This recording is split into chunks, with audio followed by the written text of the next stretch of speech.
तो आज अपन देखने वाले हैं जॉर्ज हर्बर्ट मीड की थ्योरी ऑफ सोशलाइजेशन। इसमें अपन कॉम्प्रिहेंसिव ओवरव्यू देखेंगे मीड्स की थ्योरी का, जो mind self and society book में उन्होंने दिया था। तो चलते हैं अपन पहले पेज पे, इंट्रोडक्शन देखते हैं अपन। सबसे पहले जॉर्ज हर्बर्ट मीड, या जिनको अपन GH मीड के नाम से भी जानते हैं। इनका बर्थ हुआ था 1863 और इनकी डेथ हुई थी 1931 में। ये एक अमेरिकन फिलोसोफर थे, सोशोलॉजिस्ट एंड साइकोलॉजिस्ट थे। इनका जो की फिगर सिंबॉलिक इंटरेक्शनिज्म है, मतलब ये सिंबॉलिक इंटरेक्शनिज्म के ऊपर बहुत काम करते हैं। और इन्होंने फोकस किया था जो सेल्फ कैसे इमर्ज होता है सोशल इंटरेक्शन के थ्रू, उसके ऊपर।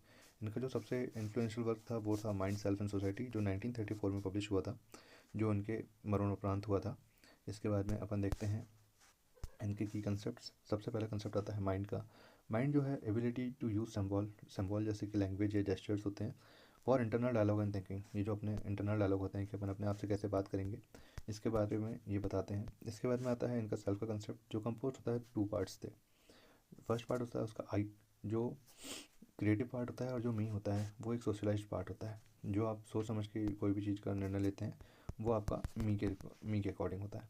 इसके बाद में आता है सोसाइटी। सोसाइटी जो होता है वो individual and society are interdependent. ये कहते हैं कि जो सोसाइटी है वो इंटरडिपेंडेंट है इंडिविजुअल के ऊपर, और इंडिविजुअल जो है वो डिपेंडेंट होता है सोसाइटी के ऊपर। बोथ कंटिन्यूस इंटरेक्शन से एग्जिस्ट करते हैं। इसके बाद अपन देखेंगे सिंबॉलिक इंटरेक्शनिज्म क्या होता है। सिंबॉलिक इंटरेक्शनिज्म एक माइक्रो पर्सपेक्टिव है सोसाइटी को देखने का। ये human interaction based on shared meaning and symbols उसको देखता है। Language is a primary symbolic tool. जो लैंग्वेज है वो प्राइमरी टूल होता है इंटरेक्शन का। Social reality is constructed through this symbol exchange shaping identity and behaviour. इसके बाद में आता है meaning is not coherent in subject by assigned the individual through interactions. ठीक है। इसके बाद में अपन देखेंगे माइंड क्या होता है। Mind is an internal conversation shaped by symbol. जो अपने अंदर जो अपन खुद से बात करते हैं तो वो जो सिम्बॉल्स के थ्रू शेप होती हैं उसको अपन माइंड बोलते हैं। जो अपनी कन्वर्सेशन होती है वो language humans can imagine situation and reflect on them, मतलब कि अपन इमेजिन कर सकते हैं और उस पर रिफ्लेक्ट कर सकते हैं। Mind enable taking the role of other, empathy and understanding.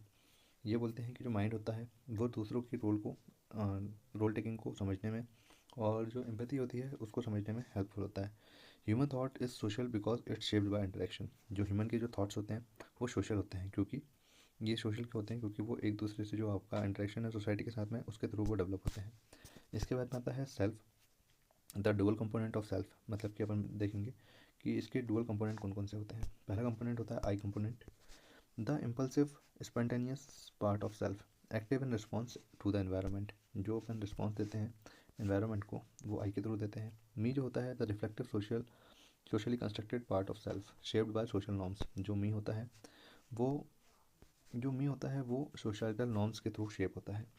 Me represent internalized expectation of other guiding behaviour. जो मी होता है वो आपको इंटरनलाइज होता है और वो आपके एक्सपेक्टेशंस होते हैं, जो दूसरों के एक्सपेक्टेशंस होते हैं उसके अकॉर्डिंग वो आपको गाइड होता है।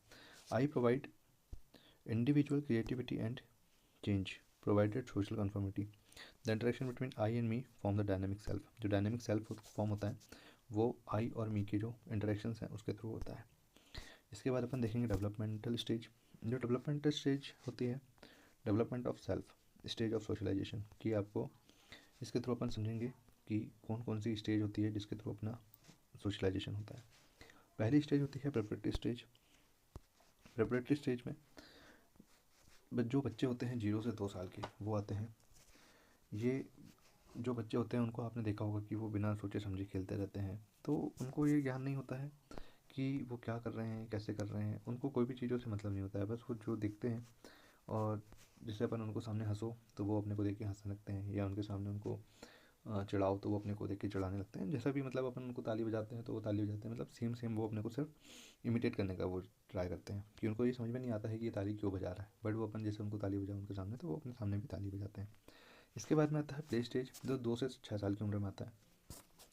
Child engage in role taking, pretend करता है ये। जैसे कि बच्चों को आपने देखा होगा डॉक्टर खेलते हैं, तो डॉक्टर में वो ये प्रिटेंड करते हैं कि वो एक डॉक्टर है, और ये प्ले स्टेज होती है, ये धीरे धीरे सीखते हैं। इसके बाद आता है गेम स्टेज, जो 7 साल और उससे बड़े चिल्ड्रंस होते हैं। इसमें अंडरस्टैंड करते हैं multiple roles and societal roles को। इसमें क्या होता है कि जब वो जैसे डॉक्टर खेल रहे हैं तो उनको ये पता होता है कि डॉक्टर का रोल क्या होता है। डॉक्टर का रोल होता है इलाज करना और मरीजों की देखभाल करना। तो ये सब चीज़ों को उनको समझ में आता है कि हाँ, अगर मैं डॉक्टर बनूंगा कभी तो मुझे क्या क्या करने हैं, मेरी ड्यूटीज़ क्या होंगी, मेरे सोसाइटल रूल्स क्या होंगे। इसके बाद में आते हैं अपन generalise.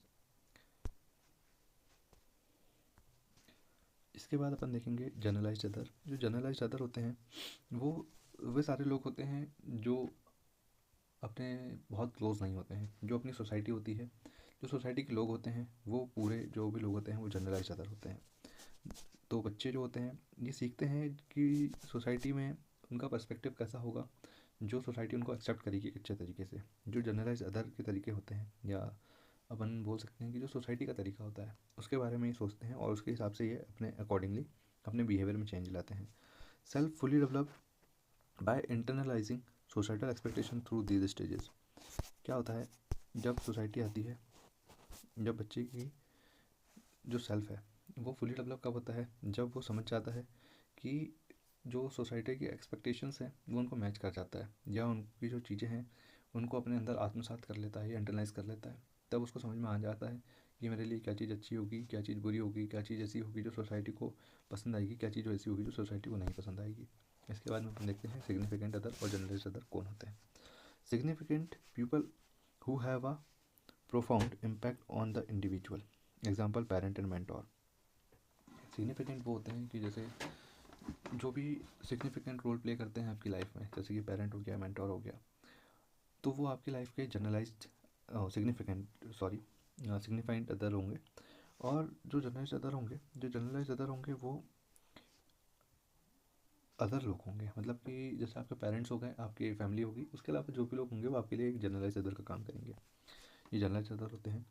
Development of self involving shifting from significant other to generalize other. जो सिग्निफिकेंट होता है, वो जो डेवलपमेंट होता है सेल्फ का, वो होता है कि जब आप सिग्निफिकेंट अदर के अकॉर्डिंगली बिहेव करते करते जनरलाइज अदर के अकॉर्डिंग कब बिहेव करेंगे। मतलब इसका मतलब अपन कह सकते हैं कि जब आप एक पेरेंट्स या मेंटोर के तौर तरीके से रहते हैं और आप उनके अकॉर्डिंगली चलते हैं, तब से लेकर आप जो जनरलाइज अदर मतलब कि जो सोसाइटी है उसके तौर तरीके सीखेंगे। तो यहाँ से यहाँ तक की जो जर्नी है आपकी, यहाँ से यहाँ तक की जो जर्नी है उसी को बोलते हैं शिफ्ट डेवलपमेंट ऑफ सेल्फ। इसके बाद में जो ये आप कैसे कर सकते हैं, through socialization. Individual adopt the expectations of society and align behaviour accordingly. मतलब कि सोशलाइजेशन के थ्रू आप अपना बिहेवियर चेंज करते हैं, अपना सोसाइटी जो है उसके अकॉर्डिंग अपना जो एक्शंस हैं उनको अलाइन करते हैं और अपना बिहेवियर वैसे ही चेंज करते हैं। इसके बाद में role of language, communication in socialization. अब अपन देखेंगे कि रोल ऑफ लैंग्वेज कितना इंपॉर्टेंट रोल प्ले करता है कम्युनिकेशन करने के लिए, सोशलाइजेशन करने के लिए। Language is the central to socialization. मतलब जो सेंट्रल पार्ट होता है वो होता है लैंग्वेज सोशलाइजेशन के लिए, क्योंकि आप उन्हीं के थ्रू आप कम्युनिकेशन कर पाओगे। आप बिना लैंग्वेज के लोगों से बात कैसे करोगे, तो आपका जो इंटरेक्शन है, जो कम्युनिकेशन है उस सोसाइटी में, वो ब्रेक होगा। बिना लैंग्वेज के आप किसी से बात ही नहीं कर सकते। तो आपको जो थॉट्स का रेसिप्रोसिटी होती है थॉट्स की, वो आपको कैसे आएगी कि आप किसी के थॉट्स के बारे में जानेंगे कैसे, और आपके थॉट्स के बारे में कोई जानेगा कैसे। Through language individual can take perspective of other. जैसे मैंने अभी बताया कि आप दूसरे क्या सोच रहे हैं आपके बारे में, आप दूसरों के बारे में क्या सोचते हैं, तो आप लैंग्वेज के थ्रू एक दूसरे को बता सकते हैं। Non verbal communication, gesture, facial expression also plays a role in interaction. अब ऐसा तो नहीं है कि आप जब तक बात करेंगे तब तक ही आप एक दूसरे को समझ पाएंगे। आप कई बार क्या होता है कि किसी को सर हिला दिया कि हाँ भाई ठीक है, या किसी को मना कर दिया कि नहीं मैं नहीं जा पाऊँगा, आपने मतलब जेस्चर दे दिया उनको, या फेशियल एक्सप्रेशन से दिखा दिया कि नहीं जा पाऊँगा मैं। तो ये चीज़ें होती है कि ये भी एक इंपॉर्टेंट रोल प्ले करता है। Conversation of gesture interpreting non verbal use in social interaction. यही है कि जब जेस्चर्स होते हैं तो उसमें आपको इनका अच्छे से यूज़ करना आना चाहिए। Socialization as an on growing process.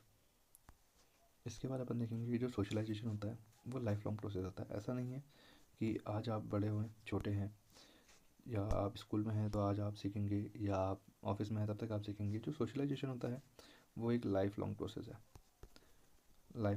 है, जो आप अपने लाइफ लॉन्ग हर टाइम किसी न किसी चीज़ों से सीखते रहते हैं। Socialization is a life long process not limited to childhood. ऐसा नहीं है कि सिर्फ चाइल्डहुड से लिमिटेड है, ये लाइफ लॉन्ग चलती रहती है। Individual continue to adopt and develop their self concept as they enter new social environment, example work place, families. आप हमेशा एक नई जगह जाते हैं तो आप एक नई चीज़ सीखते हैं वहाँ पर। तो यही है जो आपका सेल्फ है कि वो हर जगह के अकॉर्डिंग डेवलप होता है। इसके बाद में आती है the ability to take a new role and perspective is key to successful integration into society. अब आप अगर हर जगह जाके अपने जो रोल है उसको अच्छे से निभाएंगे और आपका जो पर्सपेक्टिव है वो हमेशा एक बहुत बेहतर तरीके से दिखाई देगा, तो आप जो सोसाइटी है उसके साथ इंटीग्रेट करने में और सोसाइटी में एक इम्पोर्टेंट रोल प्ले करने के लिए सबसे आगे होते हैं और आपका सेल्फ बहुत अच्छे से डेवलप होता है। Socialization help individual adjust to changing social expectation. जो सोशलाइजेशन होता है वो इंडिविजुअल को अडॉप्टेबल बनाता है और आपको इतना बेहतर इन्वायरमेंट प्रोवाइड करता है कि आप जो सोसाइटल एक्सपेक्टेशंस हैं उसके अकॉर्डिंगली वर्क करें और बेहतर चीज़ें करते रहें सोसाइटी के लिए और अपने सेल्फ को अच्छे से स्ट्रॉन्ग डेवलपमेंट करें। इसके बाद हम देखेंगे आई versus me, creative tension and self. ये आई और मी कैसे क्रिएट करते हैं सेल्फ के अंदर में टेंशन को। I provide spontaneous and innovation in response to situation. ये डायरेक्ट आपको सीधा सीधा आई जो है वो आपको डायरेक्ट एक्शन लेने पर बात करेगा। जो मी है ये रेगुलेटरी मैकेनिज्म होता है कि आपको सोसाइटी के अकॉर्डिंग बिहेव करने के लिए बोलेगा। आई और मी के बीच में टेंशन कब होता है, जब both individual express and societal conformity. ठीक है। इसके बाद में through the dynamic individual can both challenge and reinforce societal norms. ऐसा क्या होता है कि जब जो इंडिविजुअल होता है वो बहुत बेहतर तरीके से सोसाइटी के साथ रहना सीख जाता है, तो वो आई और मी में जो टेंशन क्रिएट हुई है उसको बैलेंस करने पर सफल होता है। इसके बाद में अपन देखेंगे क्रिटिसिज्म। मीट की थ्योरी का क्रिटिसिज्म क्या है। Critics argue that Mead's theory overemphasizes on role of society in shaping the self।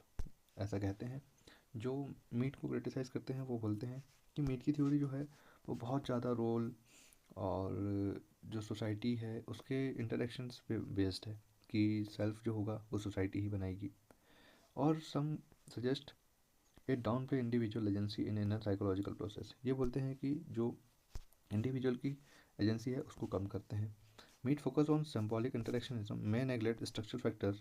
ये सिर्फ सिंबॉलिक इंटरेक्शनिज्म पे फोकस करते हैं और जो स्ट्रक्चरल फैक्टर हैं जैसे कि क्लास, पावर डायनेमिक्स, इन सबको नेगलेक्ट कर देते हैं। ये सबसे बड़ा क्रिटिसिज्म होता है जॉर्ज हर्बर्ट मीट का।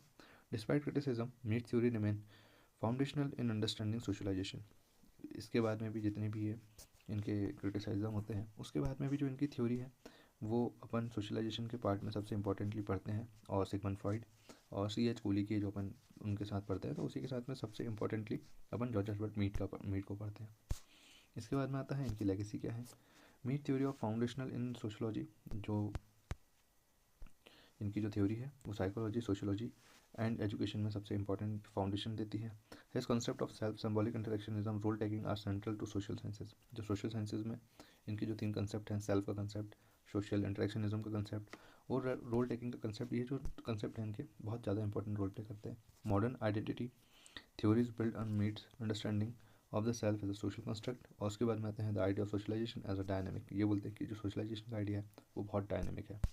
इसके बाद में अपन जो समरी देखेंगे मीट की थ्योरी की क्या समरी हो सकती है। तो समरी में आप एक पेज में पूरा जितना भी अपन ने पढ़ा है ये देख सकते हैं। जो सेल्फ होता है वो emergence through social interaction, not present at birth. ये आप एक बार चेक कर लीजिएगा। ये जो भी अपन ने इतना सारा पढ़ा है अभी उसकी ये शॉर्ट में मैंने आपको एक सिनॉप्सिस जैसा बना के दे दिया है कि जब आप पढ़ेंगे तो ये आपको समझ में आ जाएगा कि कैसे कैसे क्या हो रहा है। So thank you very much guys. अगर आपको ये वीडियो पसंद आया है तो आप इसको लाइक करें, सब्सक्राइब करें और कमेंट करें। और अगर आपकी कोई भी क्वेरी है या आपको इसका PDF चाहिए तो आप बिल्कुल इस वीडियो में कमेंट करिए, मैं आपको इसका PDF प्रोवाइड कर दूँगा। Thank you very much. Have a good day. Bye bye guys.